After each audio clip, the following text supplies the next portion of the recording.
Ассалаумағалейкум, Айназым, қалайсың? Жағдайың қалай? Шықың ба? Сабағың қалай? Менің ең кішкентай бір оқырманым бар. 1-ші класс оқиды екен. Оралдың қызы Айназым дейтін аты. Менің видеоларымды жібермей, барлығын қарап, лайк пост, комментарий жазып, соған арнап сөйлеп сол кісіге. Бір күндері, бір жылдары Алла қаласа есейіп естігеннен кейін көреді ғой. Мынау Атырау қаласы, микрорайон Береке, 1-ші көше 30А адресі. Береке дейтін садикке қарама қарсы. Рахмет саған.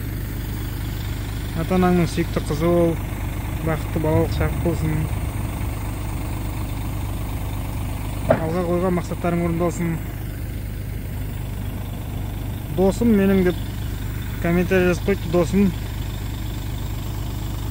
Рахмет саған бәрі үшін. Аллах жар болсын.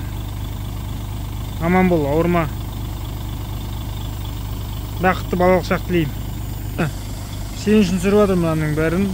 Мына біздің база. Біздің жұмыс жасайтын жеріміз. Мына жерде міне ағаш деп жатқан балалар.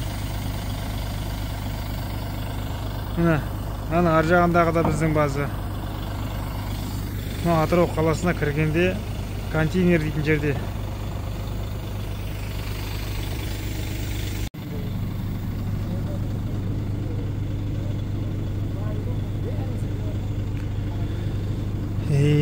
Күн тұман дейсің. Кетті. Ал давай.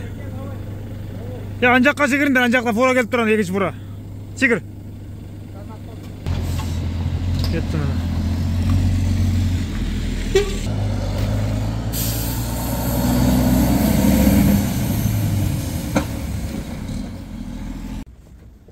Мына Меренбек 9 бачка. 9-9-9-дан 81 болады.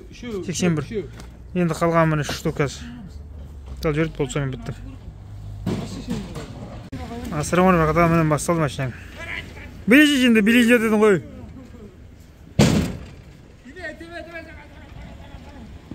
Қата менен 15 штук брус кетті таза онда он. Енді мен страпилан дейді.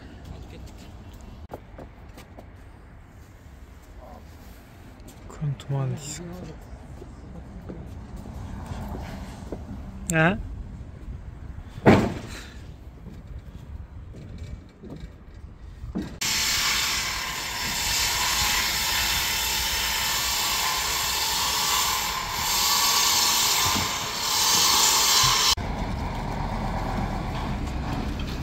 Қатама қалғана. В общем, 15 стропилодан 60 штук, онда оның 15 штук кетті. Махамбетке.